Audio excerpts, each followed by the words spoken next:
नमस्कार दोस्तों, path finder में आप सभी का स्वागत है। मेरा नाम है डॉक्टर महिपाल सिंह राठौड़ और आज इस वीडियो में मैं आपके साथ चर्चा करूंगा नाइजीरिया में बढ़ती हिंसक घटनाओं के बारे में। तो आप सभी ने शायद सुना होगा कि कई सालों से बोको हराम का वायलेंस नाइजीरिया में चल रहा है, लेकिन ये वाला जो वायलेंस है ये थोड़ा सा अलग है। किस एरिया में है और इसके पीछे क्या कारण है, क्या लेटेस्ट घटनाएं हुई है, उन सबको हम समझेंगे और एक लार्जर पिक्चर नाइजीरिया में क्यों ये वायलेंस हो रहा है उसको हम जानने की कोशिश करेंगे। अगर आप मेरे करंट अफेयर्स के वीडियोस के रेगुलर अपडेट्स चाहते हैं तो प्लीज पाथ फाइंडर को सब्सक्राइब करें और बेल आइकन जरूर दबाएं ताकि आपको इन वीडियोस के नोटिफिकेशंस प्राप्त होते रहें। अभी भी कई लोगों ने चैनल को सब्सक्राइब नहीं किया है जो व्यूअर्स हैं, so it's a reminder for them, do subscribe to Path Finder. पिछले 2 महीनों से नाइजीरिया में स्कूली छात्र छात्राओं को किडनैप करने की घटनाएं लगातार बढ़ती जा रही हैं। पूरे जनवरी और फरवरी के महीने में इस तरह की न्यूज आती रही है। अब मुझे नहीं पता कि आप लोगों ने ये न्यूज देखी या नहीं देखी, बट इसको इंटरनेशनल मीडिया थोड़ा ज्यादा कवर करता है, इंडियन मीडिया में इसकी कवरेज नहीं होती है। अब यूपीएससी पॉइंट ऑफ व्यू से यहां पर हमें क्या क्या समझना है, क्या जानना है, वो मैं आपको बताऊंगा। लेकिन पहले आप ये समझो कि नाइजीरिया के बारे में हम समझ क्यों रहे हैं, हम पढ़ क्यों रहे हैं। तो देखो, नाइजीरिया जो है ये अफ्रीका का सबसे ज्यादा आबादी वाला देश है। इसकी आबादी लगभग 20 करोड़ है। तो ये इनफैक्ट दुनिया के सबसे ज्यादा पॉपुलेटेड कंट्रीज में से एक है। और अफ्रीकन कॉन्टिनेंट में जितने देश हैं उनमें इतनी आबादी और किसी देश की नहीं है। 20 करोड़ नाइजीरिया की है, उसके बाद इजिप्ट, इथियोपिया और कॉन्गो, इन तीनों देशों की आबादी लगभग 10.5-11 करोड़ के आसपास है। लेटेस्ट आंकड़े अभी तक आए नहीं है। तो कुल मिलाकर ये बहुत बड़ा देश है आबादी के अनुसार, जस्ट डबल। और उसके बाद आप देखोगे 5वें नंबर का जो देश है उसकी आबादी तो केवल 6 करोड़ के आसपास है, साउथ अफ्रीका। तो आबादी के अनुसार नाइजीरिया काफी बड़ा है, चाहे आपको मैप पर ये इतना बड़ा नहीं नजर आता होगा compare to other countries of Africa, लेकिन ये अपने आप में एरिया वाइज भी बहुत बड़ा है। अफ्रीका कॉन्टिनेंट काफी बड़ा है, आपको मैप में शायद ये रियलाइज नहीं होता है, लेकिन अफ्रीका इज ह्यूज। तो एरिया वाइज और पॉपुलेशन वाइज नाइजीरिया अफ्रीका के सबसे इंपॉर्टेंट देशों में से है। इनफैक्ट जीडीपी में भी इजिप्ट और नाइजीरिया ही जनरली टॉप पर रहते हैं। तो इसीलिए नाइजीरिया में इस तरह की बढ़ती हिंसक घटनाएं जो है वो अक्सर न्यूज में रहती हैं। अब वैसे ये जो पूरा वेस्ट अफ्रीकन रीजन है, इन्होंने अपना एक संगठन बना रखा है जिसका नाम है Economic Community of West African States. और इन्हीं से संबंधित मेरा आज का सवाल है आपके लिए। आपको मुझे बताना है कि इनमें से कौन सा देश इकोवास का हिस्सा नहीं है। घाना, नाइजीरिया, कैमरून, आइवरी कोस्ट। ठीक है, तो आप मैप को आराम से एनालाइज कर सकते हैं यहां पर पॉज करके, और आप जवाब जरूर दीजिए कमेंट में। मैं भी आपको आंसर बता दूंगा, लेकिन आपका जवाब मुझे कमेंट में चाहिए, तभी मुझे पता चलेगा कि कितने बच्चे क्वेश्चंस को अटेम्प्ट कर भी रहे हैं या नहीं। क्योंकि देखो, मैं क्वेश्चंस तभी डालूंगा जब आप लोग उसे अटेम्प्ट करें, वरना मैं इस क्वेश्चन डाल के क्यों इतनी मेहनत करूं कि रोज क्वेश्चन बनाता हूं, इसमें भी 10 मिनट लगते हैं। तो चलिए आगे बढ़ते हैं। अनअकैडमी प्लेटफॉर्म पर आप यूपीएससी एग्जाम की तैयारी कर सकते हैं भारत के बेस्ट एजुकेटर्स के द्वारा। यहाँ पर डेली लाइव क्लासेस ऑर्गेनाइज करी जाती हैं, कई फ्री क्लासेस होती हैं। लेकिन एक स्टैंडर्ड स्ट्रक्चर्ड फॉर्मेट में अगर आप आईएएस एग्जाम की तैयारी करना चाहते हैं तो आपको एक सब्सक्रिप्शन लेना होगा। ये सब्सक्रिप्शन आपको अवेलेबल है इस प्राइस पर नहीं, बल्कि इन प्राइसेस पर फॉर 6 मंथ्स, 12 मंथ्स और 24 मंथ्स, अगर आप महिपाल कोड यूज करते हैं। तो अगर आप मेरा नाम एज अ कोड यूज करेंगे तो आपको सीधा 10% डिस्काउंट इन सभी कोर्सेज पर मिल जाएगा। अगर आप क्लासेस के साथ में एक पर्सनलाइज्ड मेंटोर भी चाहते हैं then you should go for iconic course, क्योंकि यहां पर जो मेंटोर्स हैं वो आपको जीएस मेंस आंसर राइटिंग की प्रैक्टिस भी कराएंगे। ऑनलाइन एजुकेशन मोड में अभी सबसे बड़ा जो एक ड्रॉबैक है वो यही है कि पर्सनलाइज्ड गाइडेंस की कमी रहती है। तो इसी को पूरा करने के लिए आइकॉनिक कोर्स लॉन्च किया गया है। तो आइकॉनिक कोर्सेज में भी आपको 10% डिस्काउंट मिलेगा अगर आप मेरा नाम महिपाल यूज करते हैं as a code. Okay, then you have to pay this price and not this one. Optional की तैयारी भी आप अनअकैडमी प्लेटफॉर्म पर कर सकते हैं। बहुत सारे ऑप्शनल सब्जेक्ट्स के कोर्सेज यहाँ पर अवेलेबल हैं, और इन कोर्सेज को अगर आप साथ में परचेस करते हैं बंडल्ड टुगेदर तो आपको प्राइस में बेनिफिट मिलेगा। और ये प्राइसेस पे नहीं करनी है, आपको कोड लगाना है महिपाल, और इन प्राइसेस पर भी डायरेक्टली 10% डिस्काउंट हो जाएगा। तो मान लो कि आप यूपीएससी का CSE optional course plus iconic GS का कोर्स साथ में लेते हो तो फिर आपको 88,000 रुपीज इन दोनों के देने हैं। लेकिन आप अलग अलग लोगे तो प्राइस ज्यादा होगा, और ये प्राइस भी नहीं है, आपको इस पर सीधा 8,800 का डिस्काउंट मिलेगा। तो यू हैव टू पे समवेयर अराउंड 80,000 रुपीज। अगर आप यूपीएससी के अलावा bank, SSC, railways, state PCS exam की तैयारी कर रहे हैं तो भी इनके कोर्सेज अवेलेबल हैं। तो do remember to apply the code when you get the subscription for these courses. Nigeria में पिछले 2 महीनों में कई स्कूली छात्रों का अपहरण किया गया है, और इनमें भी जब लड़कियों का अपहरण किया जाता है तो इंटरनेशनल हेडलाइंस ऑफ कोर्स बनती है, जो बननी भी चाहिए। तो एक काफी अजीब सा वहां पर किडनैपिंग का सिलसिला चल रहा है, जिसमें स्कूल चिल्ड्रन को उनके हॉस्टल से, उनके स्कूल से किडनैप किया जाता है। एक साथ 50, 100, 150 बच्चों को एक साथ किडनैप कर लिया जाता है, और ये घटनाएं फरवरी के महीने में बढ़ती जा रही हैं। अब ये जो स्कूल चिल्ड्रन की किडनैपिंग है, ये नाइजीरिया में कोई नया ट्रेंड नहीं है। बोको हराम नाम का एक इस्लामिक संगठन था जिसने इन किडनैपिंग्स का सिलसिला शुरू किया था 2014 में। 2014 में इन्होंने लगभग 300 से भी ज़्यादा लड़कियों को अपहरण कर लिया था उनका, तो उसने काफ़ी इंटरनेशनल हेडलाइंस भी बनाई थी। तो ये सिलसिला जब बोको हराम ने शुरू किया तो अभी इसे कौन कंटिन्यू कर रहा है? तो देखो, बोको हराम के बारे में पहले बेसिक जान लो। बोको हराम जो एरिया में ऑपरेट करता था वो है नॉर्थ ईस्टर्न नाइजीरिया। तो ये नाइजीरिया का मैप है और उसमें भी जो ये उत्तरी पूर्व इलाके हैं, जो ये वाले स्टेट्स हैं, खास करके बोर्नो स्टेट, यहां पर बोको हराम का मेन एरिया था। यहां पर ये लोग ऑपरेट करते थे। तो 2014 और 16 के बीच में जो ज्यादातर किडनैपिंग्स हुई थी वो इसी एरिया में हुई थी और वो बोको हराम के द्वारा करी गई थी। बाय द वे, यहां पर लेक चैड है और ये है चैड नाम का देश। तो चैड लेक के आसपास वाला जो ये रीजन है, इसमें पूरे में अभी समस्या चल रही है टेररिज्म की। बोको हराम यहां पर ऑपरेट करता है। 2014-16 के बीच में एक समय ऐसा भी था जब इन राज्यों की सरकारें प्रैक्टिकली नॉन एग्जिस्टेंट हो गई थी और यहां पर ज्यादातर ग्रामीण इलाकों में बोको हराम का राज चलता था। तो ऐसे माहौल में यहां से कई लोग भागकर अपने ही देश में रेफ्यूजी बनकर इन पश्चिमी इलाकों में रहने चले गए। They migrated to western and southern areas of the country. Boko Haram के आतंक को समय रहते कंट्रोल ना कर पाने के कारण तत्कालीन राष्ट्रपति जोनाथन गुडलक 2015 में चुनाव भी हार गए थे। जो चुनाव जीते थे वो कौन थे? मोहम्मद बुहारी, जो कि एक एक्स आर्मी जनरल हैं। इन्होंने वादा किया था कि मैं बोको हराम को हरा दूंगा, आर्मी लगा दूंगा पूरी उसके पीछे, लेकिन ये टू सम एक्सटेंट उसमें सक्सेसफुल हो पाए। इन्होंने अपना वादा निभाया। डेफिनेटली बोको हराम के खिलाफ इन्होंने आर्मी ऑपरेशंस चलाए और ज़्यादातर जो बड़े टाउन्स हैं उसमें एक बार के लिए इन्होंने बोको हराम को पीछे हटा दिया था। लेकिन 2016 आते आते मिलिटेंट्स ने फिर से जो मेजर टाउन्स हैं नॉर्थ ईस्ट के, उन पर अपना कब्जा जमा लिया था। तो ये आर्मी और बोको हराम के बीच की जो लड़ाई है आज भी चल रही है और इसमें लगातार हर साल दसियों हजार लोग मारे जा रहे हैं और 20 लाख से भी ज़्यादा लोग डिस्प्लेस हो चुके हैं। या तो वो दूसरे देशों को जा चुके हैं या फिर अपने ही देश में रेफ्यूजी बनकर अन्य हिस्सों में या अन्य राज्यों में रह रहे हैं। और ये जो डिस्प्लेस माइग्रेंट हैं ये अब नॉर्थ ईस्ट नाइजीरिया में जाना ही नहीं चाहते हैं।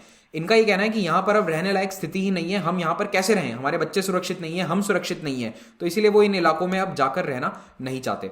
लेकिन अब क्या प्रॉब्लम हो रही है कि जो ये रेफ्यूजीज आए थे वेस्टर्न एरियाज में, यहां पर भी किडनैपिंग शुरू हो गई है। तो जैसे कि ये जो जामफरा स्टेट है, निजर स्टेट है, इन राज्यों के अंदर अब किडनैपिंग्स का सिलसिला देखा जा रहा है। और ये किडनैपिंग्स बोको हराम नहीं कर रहा है, ये दूसरे आर्म्ड ग्रुप्स हैं जिनको क्या लगा कि बोको हराम का मॉडल बहुत अच्छा है। उन्होंने देखा कि यार ये बोको हराम यहां पर किडनैपिंग कर लेता था और इनका फंडा तो आतंक वाला था, लेकिन अब यहां पर क्या है कि ये सेम मोडस ऑपरेंडाई रख रहे हैं कि जाकर स्कूली छात्र छात्राओं को किडनैप कर लिया, एक साथ हॉस्टल से सारे 100-150 बच्चों को उठा लिया।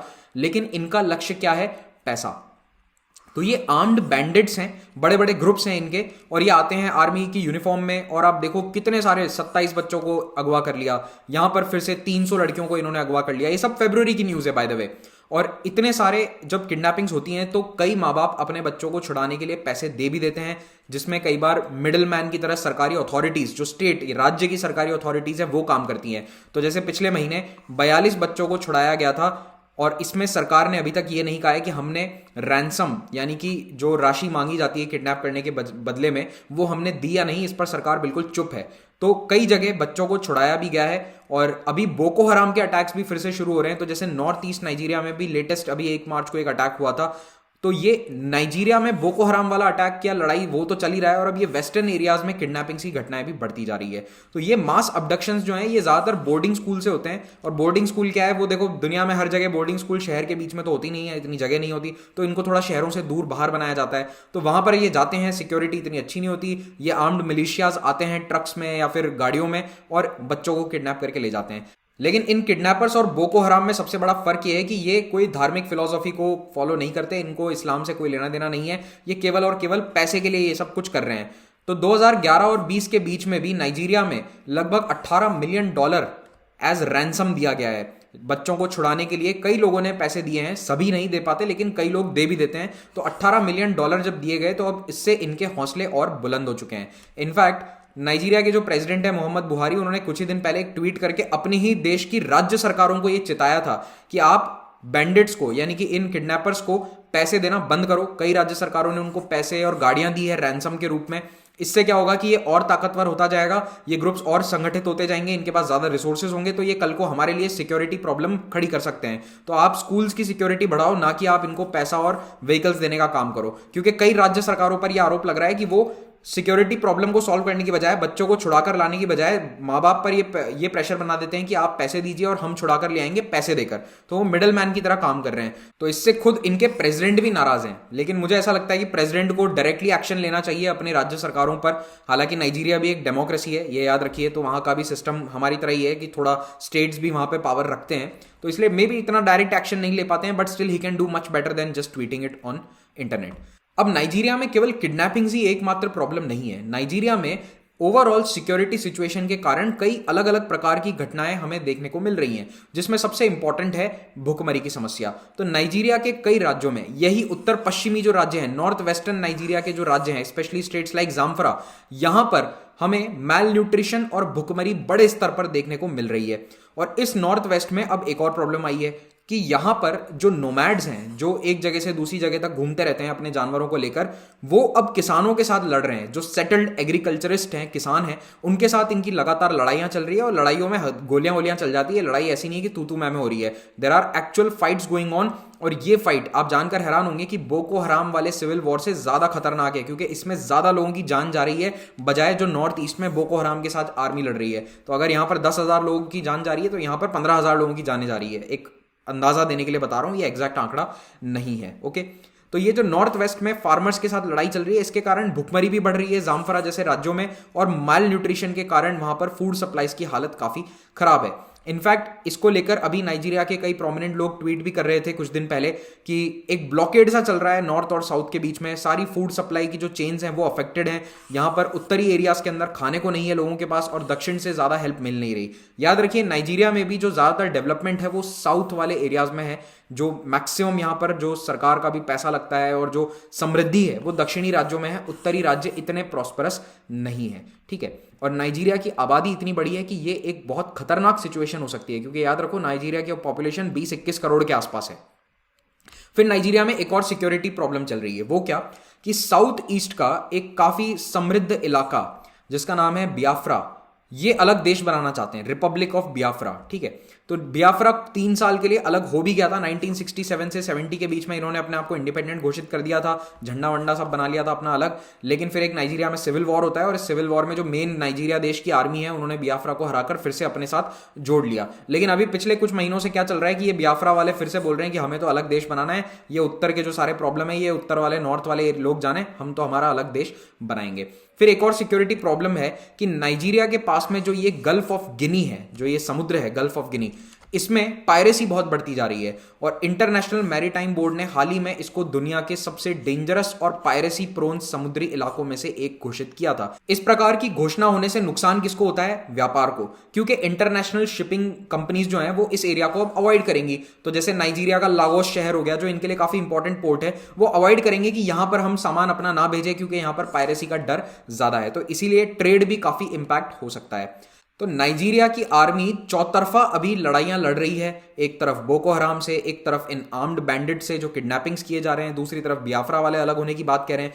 इतने आर्मी के पास रिसोर्सेस नहीं है, इनके पास संसाधन नहीं है कि ये इतनी अलग अलग मोर्चों पे लड़ाइयां लड़ सकें।